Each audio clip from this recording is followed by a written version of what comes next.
La Reforma Protestante, las monarquías, Martín Lutero y las 95 tesis, el protestantismo y sus consecuencias harán parte de este espacio. Por eso mismo, hoy Carlos Cortés y Camilo Hernández hablaremos de quién fue Martín Lutero y cuáles fueron las consecuencias de su obra magna, las 95 tesis. Pero primero necesitamos hacer una contextualización sobre lo que era Europa en ese entonces.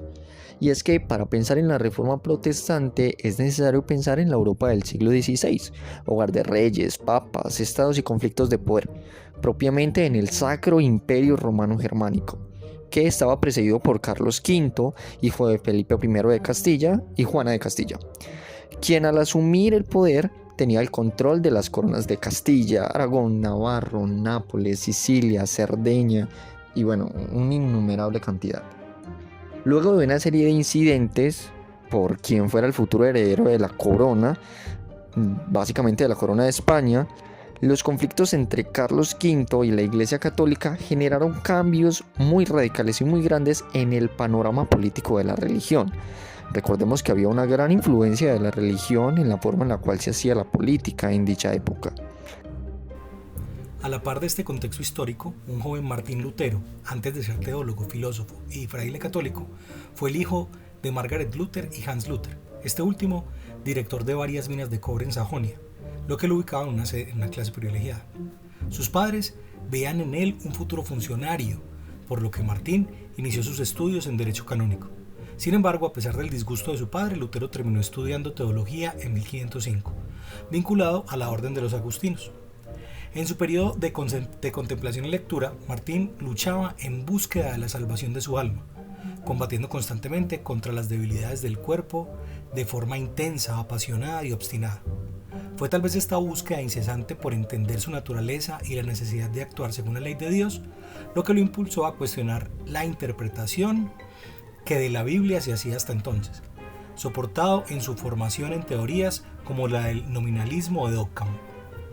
Su vida de monje y docente, sumada a la gran capacidad de Lutero de cuestionar y reconocer lo que ocurría en torno a la fe, le permitió pensar el mundo en el que vivía de manera diferente y plantear una alternativa a la forma en la que las personas experimentaban la realidad, que hasta entonces estaba sujeta a la interpretación que de Dios replicaba el clero. Ahora bien, después de la publicación de las 95 tesis de Martín Lutero, valga la redundancia, y su distribución por toda la Europa occidental, hubo diferentes y variadas consecuencias a raíz de dicha publicación. Algunas de ellas fueron las siguientes. Consecuencia número 1.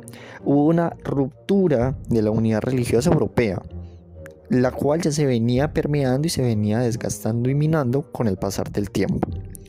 Esto generó que surgieran diversas religiones protestantes que tenían diferentes interpretaciones de la Biblia. Algunas de ellas fueron el protestantismo, el luteranismo y otra la iglesia anglicana. Todas ellas tienen como base fundamental la Biblia, pero difieren en sus interpretaciones. Una segunda consecuencia fue la reducción de la influencia de la iglesia, no solo la católica, sino también las emergentes, en la política y la consolidación aún mayor del poder de los monarcas. Esto generó que los monarcas tuviesen mayor poder y la iglesia redujera el poder que tenía previamente. Un tercer elemento fue el criticismo ante la iglesia católica y su autoridad, aumentando el espíritu crítico e individualista.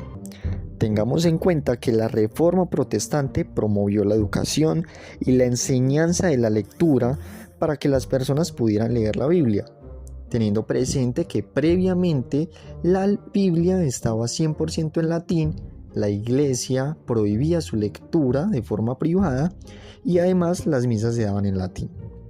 Además de lo anterior, unido al descubrimiento del Nuevo Mundo, es decir, lo que hoy conocemos como América, religiones como el protestantismo y el calvinismo promovieron valores de importancia vital para la emergencia del capitalismo, tales como lo son el trabajo duro, el esfuerzo y la posesión de bienes.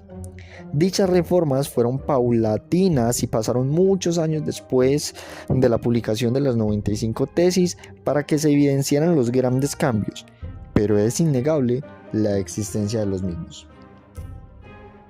La fe